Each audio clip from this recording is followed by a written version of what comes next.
ప్రియమైన స్నేహితులందరికీ యేసుక్రీస్తు నామములో శుభవందనాలు. ఒక చిన్న మనవేంటి అంటే, ఈ వీడియోలు మీరు చూస్తున్నప్పుడు దయచేసి స్కిప్ చేసి చూడకండి, అనాలోచనగా చూడకండి, ఆధ్యాత్మిక కోణంలో చూడండి.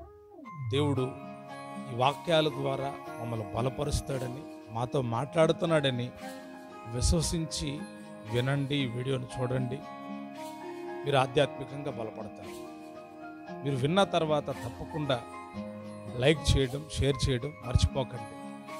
ఇతరులకు తప్పకుండా షేర్ చేయండి. మీరు విని బలపడాలని, మీరు విని ప్రభు రాకడకు సిద్ధపడాలని ఈ మాటలు తెలియజేస్తూ ఉన్నాం. దయతో ఎవ్వళ్ళు స్కిప్ చేసి అనాలోచనకు చూడొద్దని మనం చేస్తూ ఉన్నాను.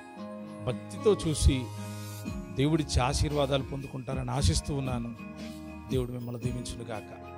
కొంచెం లెంతగా ఉంటుంది, అంటే ఒక్కొక్కసారి కొన్ని వీడియోలు షార్ట్గా ఉంటాయి, కొన్ని వీడియోలు కొంచెం గంట ఉండొచ్చు. అయినప్పటికీ మీరు స్కిప్ చేసి చూస్తే, ఫాస్ట్గా వెళ్ళి చూస్తే ఏమీ అర్థం కాదు. మీరు తప్పకుండా స్కిప్ చేయకుండా శ్రద్ధగా చూడండి. అనేకమైన నూతన విషయాలు మీరు తెలుసుకోండి. ప్రభు రాకడకు పరిశుద్ధాత్మ దేవుడు మిమ్మల్ని సిద్ధపరచునుగాక.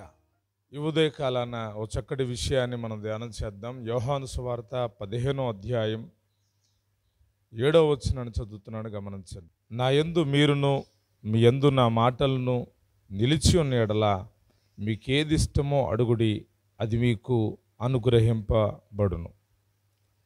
ఈ శ్రేష్టమైన వాగ్దానం యేసుక్రీస్తు ప్రభువారి ద్వారా పలుకుబడినటువంటి వాగ్దానం. యేసుక్రీస్తు ప్రభువారు ఈ లోకములో జీవించిన కాలంలో ఆయన ఈ మాటను తెలియజేశారు. మీకేది ఇష్టమో అడగండి, అప్పుడది మీకు అనుగ్రహించబడును అని ఆయన చెప్తా ఉన్నారు. మనకేది ఇష్టమో అడగమనంటే చాలాసార్లు చాలా బాగా సంతోషిస్తాం. అబ్బా, నాకు ఇష్టమైన అన్ని దేవుణ్ణి అడగొచ్చంట, అవన్నీ దేవుడు ఇస్తాడంట అని చాలా సంతోషిస్తాం. అయితే దానికి ముందుగా ఉన్న మాటలను చాలామంది మర్చిపోతారు. కొంతమంది ప్రార్థించేటప్పుడు కూడా, దేవా నీకు ఏది ఇష్టమో అది అడగమన్నావు, అది అనుగ్రహిస్తానన్నావు, కాబట్టి అనుగ్రహించు నాయన అని చెప్పేసి అడుగుతారు. మరికొంతమంది సేవకులు కూడా వారు మీకేది ఇష్టమో దేవుడిని అడగండి, అప్పుడు అది దేవుడు ఇస్తాడు అని చెప్పేసి చెప్తూ ఉంటారు. ఇలా చెప్పడం అనుకోవడం మంచిదే, కానీ దానికి ముందుగా దేవుడు ఏం చెప్పాడో, లేక యేసు ప్రభువు వారు ఏం చెప్పాడో మనం ఒకసారి గ్రహించాలి. వాగ్దానాలు రెండు రకాలు. ఒకటి కండిషన్తో, అంటే ఇది నువ్వు చేస్తే నేను ఇది చేస్తాను అని చెప్పిన వాగ్దానాలు.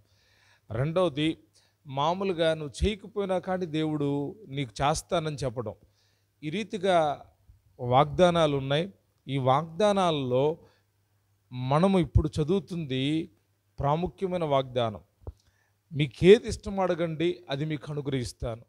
ఇష్టాలు చాలా ఉంటాయి. భూమి మీద ఉన్నాం కాబట్టి చాలా ఇష్టం. పిల్లల దగ్గర నుంచి వృద్ధుల వరకు చాలా ఇష్టాలు ఉంటాయి. పిల్లలకి ఏది ఇష్టం అని అంటే వాళ్ళు లోకంలో ఉన్న వాటిని చూపించి ఇది మాకిష్టం, ఇది మాకిష్టం అని చెప్తారు. యవన ప్రాయం వచ్చినటువంటి వాళ్ళు మీకు ఏది ఇష్టం అంటే వాళ్ళొక సమాధానం చెప్తారు. కొంచెం పెళ్ళయి వయసు వచ్చిన వాళ్ళకి ఏది ఇష్టం అంటే వాళ్ళొక సమాధానం చెప్తారు. వృద్ధాప్య దశలో వచ్చిన వాళ్ళకి ఏది ఇష్టం అంటే వాళ్ళొక సమాధానం చెప్తారు. ఈ రీతిగా ఎవరి ఇష్టాలు వాళ్ళ దగ్గరే ఉంటాయి. కొన్నిసార్లు కొన్ని పనులు చేసి ఇది నా ఇష్టం అని అంటారు. ఇక్కడ మన ఇష్టమేదో అడగమంటున్నాడు ఆయన. మన ఇష్టానికి ముందు చేయాల్సిన రెండు పనులు ఆయన చెప్తున్నాడు. ఒకటి, నా యందు మీరు నిలిచి ఉండాలి. రెండవది, మీ యందు నా మాటలు నిలిచి ఉండాలి. ఈ రెండు మనలో ఉన్నప్పుడు మన ఇష్టం ఏ రీతిగా ఉంటుందో మనం పరీక్షించుకోవచ్చు. మనము ఈ రెండిట్లో కనుక పర్ఫెక్ట్గా లేకపోతే మన ఇష్టాల కొద్దీ మనం ప్రార్థన చేస్తాం, మన ఇష్టాల కొద్దీ దేవుణ్ణి అడుగుతాం. అందువలన దేవుడు మనకి ఏది కూడా అనుగ్రహించాడు. ఆయన మనకు అనుగ్రహించాలి, ఆయన మనకు ఇవ్వాలి. ఆయన ఇచ్చేటువంటి దేవుడు ఎలాగిస్తాడంటే సమృద్ధిగా ఇస్తాడు. అయితే ఆయన అడిగేటువంటి విధానంలో కొంచెం మార్పు మనకు కావాలి. మనకిష్టమైంది కాదు, ప్రభా నాకు ఇష్టం నాయన, ఇది ఇష్టం వచ్చిన ప్రార్థన చేయడం కాదు, ఇష్టం వచ్చినట్టుగా దేవుణ్ణి అడగడం కాదు. మరి ఎలాగా? ఇష్టం వచ్చినట్టుగా అంటే నీ ఇష్టాన్ని గురించి మాట్లాడుతున్నాను నేను. కానీ వాక్యంలో చెప్పినట్టు మీకేది ఇష్టమో అడగండి అని దేవుడు యేసయ్య చెప్పాడు. అయితే మీకేది ఇష్టం? చాలామంది దేవునిలోకి వచ్చిన తర్వాత కూడా ఇంకా శరీర ఆశలు వారికి చనిపోవు. శరీర ఆశలు వాళ్ళలో చనిపోవు.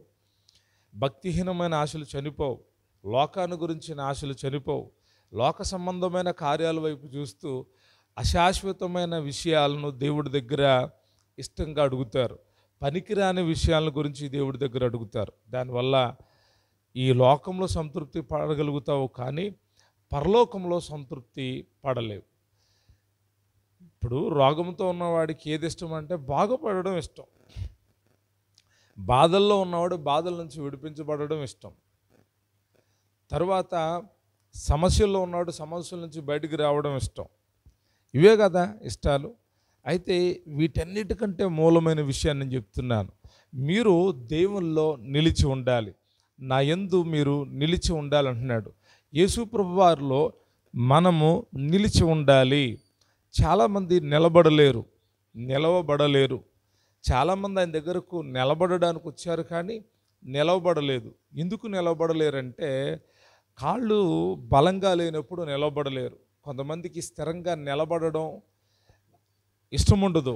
వారు అటు ఇటు తిరుగుతూ ఉంటారు. ఈ నిలబడలేని పరిస్థితి ఎవరిదయ్యా అంటే సాతాను సంబంధికులది. వాడు దేవుని సన్నిధిలోకి వెళ్ళాడు, కానీ దేవుని సన్నిధిలో నిలబడ్డాడు, కానీ వాడు చెప్తున్న సమాధానం, నువ్వెక్కడి నుండి వచ్చావంటే భూమి మీద ఇటు అటు తిరుగుతూ వచ్చాను నేను అంటున్నాడు. వాడు నిలకడలేని జీవితానికి వాడే పునాది, నిలబడనివ్వడు వాడు. అయితే లోకంలో నిలబడడం గొప్ప విషయం కాదు. లోకంలో దేని కొరకు నిలబడడం విషయం కాదు. దేవుడి కొరకు నువ్వు నిలబడాలి. యేసుక్రీస్తు ప్రభువారి కొరకు నువ్వు నిలబడాలి. చాలామంది నిలబడడానికి ప్రయత్నిస్తున్నారు, కానీ నిలబడలేకపోతున్నారు. ఒకటి, నువ్వు దేవునిలో యేసు ప్రభువారిలో నువ్వు నిలబడాలి. ఎలాగంటే ఎన్ని సమస్యలు వచ్చినా, ఎన్ని కష్టాలు వచ్చినా, ఇబ్బందులు వచ్చినా, ఇరుకులు వచ్చినా, నష్టాలు కలిగిన వాయిల్లో నిలిచి ఉండాలి.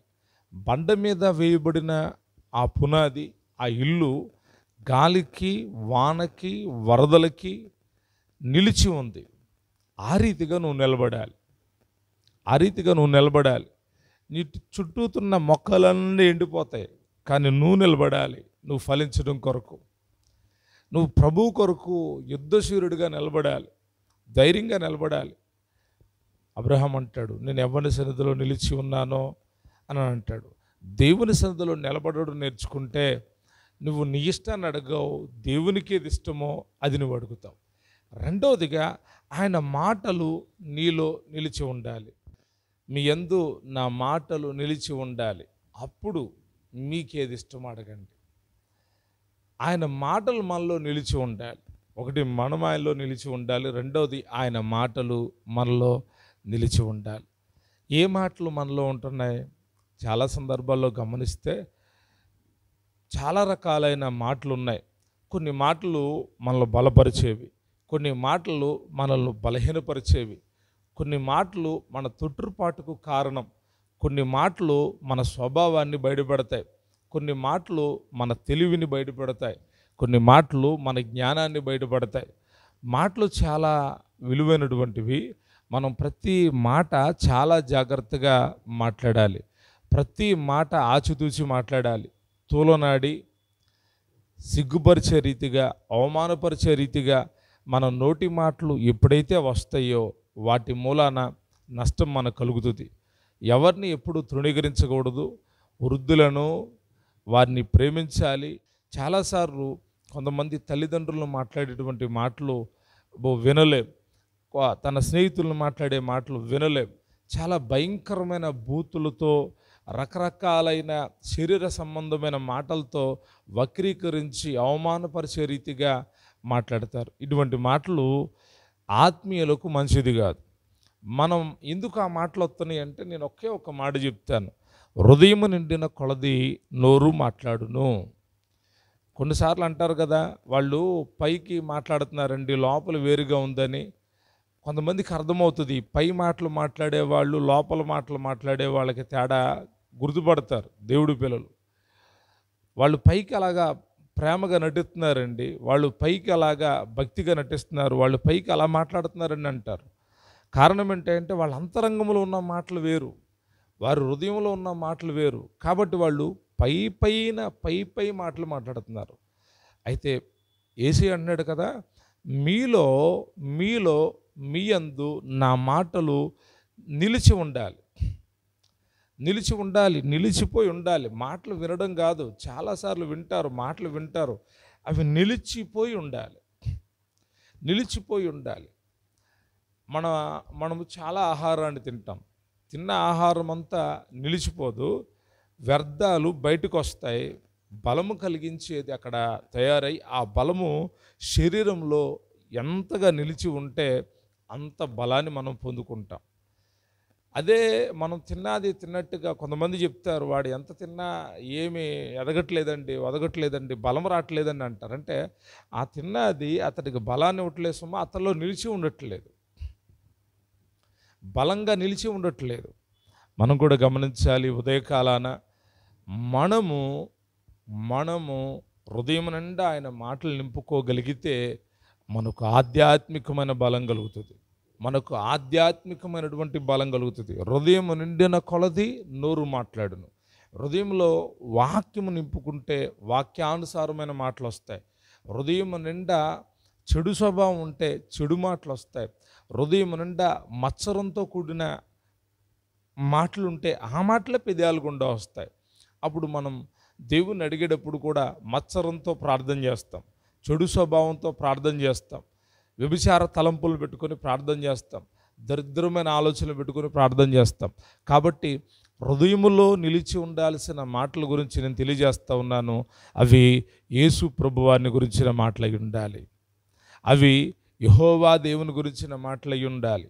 అవి సర్వసత్యములోకి నడిపించే పరిశుద్ధాత్మని యొక్క బోధ అయి ఉండాలి. నీలో అవి నిలిచి ఉండాలి. కొన్నిసార్లు కొట్టుకొని పోతాయంట, అవి హృదయం లోపల ఉండట్లేదు.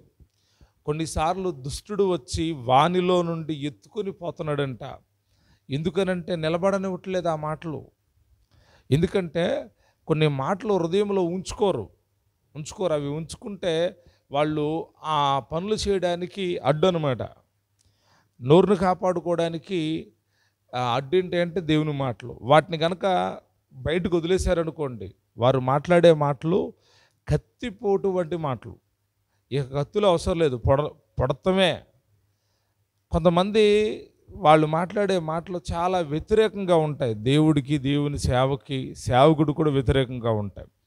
ఎందుకు వీళ్ళు ఇలాగ మాట్లాడుతున్నారని అంటే, వీరి లోపల అసలు ఆయన మాటలు లేవు, ఆయన పాటలు ఉంటున్నాయి. పాటలు చాలామంది హృదయాల్లో ఉన్నాయి. ఒక ఆయన అంటాడు, నేను అసలే బుక్ చూడకుండా పాడేస్తానని అంటాడు. మంచిదే బుక్ చూడకుండా పాడడం, కానీ అలాగే వాక్యాన్ని కూడా నువ్వు చూడకుండా చెప్పగలగాలి. నువ్వు చూడకోకుండా ఎన్ని వాక్యాలు చెప్పగలవు, ఎన్ని ఆయన మాటలు తెలియజేయగలవంటే ఆయన మాటలు రావు. మాకు రాదండి పాటలు వస్తాయి కానీ వాక్యం రాదంట. కొందరు చాలా బలంగా ప్రార్థన చేస్తారు, వాగ్దానాలు పట్టుకొని, ప్రభా నా యందు మీరును, మీ యందు నా మాటలు నిలిచి ఉన్నప్పుడు మీకు ఏది ఇష్టం అడగనా, నీ మాట ప్రకారం అడుగుతున్నాను, నాకు విజయం ఇవ్వు నాయన, నీ మాట ప్రకారం అడుగుతున్న జ్ఞానం ఇవ్వు నాయన, నీ మాట ప్రకారం అడుగుతున్న నాకు వివేకాన్ని ఇవ్వని. దైవ గ్రంథంలో మనం చదివితే సొలొమోను గారికి దేవుడు ప్రత్యక్షమై ఏం కావాలని అడిగితే అతడు అడిగింది ఏంటి అంటే జ్ఞానము, బుద్ధి, తెలివి, వివేకాన్ని దేవుడి దగ్గర అడిగాడు. ఎందుకు అడిగాడు? చిన్నవాడే కానీ ఎందుకు అడిగాడు అంటే, తన తండ్రి అయిన దావీదు దేవునితో కలిగి ఉన్న అనుబంధాన్ని సొలొమోను చూశాడు. ప్రతి విషయంలో తన తండ్రి దేవుని తట్టు తిరగడం, దేవుని మాటలను హృదయంలో పెట్టుకుని మాట్లాడడం సొలొమోను గమనించాడు. మనల్ని బట్టే మన పిల్లలు భక్తి చేస్తారు. మనం చేసేటువంటి భక్తిని మన పిల్లలు చూస్తారు. మనం దేవుని వైపు ఆధారపడి ఆయన మాటలు హృదయంలో పెట్టుకొని దేవుని చిత్తాన్ని తెలుసుకొని అడగడం మొదలు పెడితే మన పిల్లలు కూడా అదే రీతిగా ప్రవర్తిస్తారు. కాబట్టి ఈ ఉదయకాలాన్ని మనం గమనించాలి. ఆయన మాటలు మనలో నిలిచి ఉండనివ్వాలి. నిలిచి ఉండనిస్తే ఆరోగ్యం, నిలిచి ఉండనిస్తే సంతోషం, నిలిచి ఉండనిస్తే నీ త్రావులు సరళం చేయబడతాయి. నిలబడుతున్నాయా ఆయన మాటలు? కొట్టుకొని పోతున్నాయా? ఇసుక మీద వేయబడిన పునాది గాలికి, వరదకి, వానకి ఉండలేదు, కొట్టుకొని పోయింది. కానీ బండ మీద వేయబడిన పునాదో నిలిచి ఉంది. నీ లోపల ఆయన మాటలు నిలిచి ఉంటే నువ్వు అడిగే ప్రతి ఒక్కటి దేవుడు నీకు ఇస్తాడు. ఆమేన్. మీరు అడిగే ప్రతి ఒక్కటి దేవుడు ఇస్తాడు.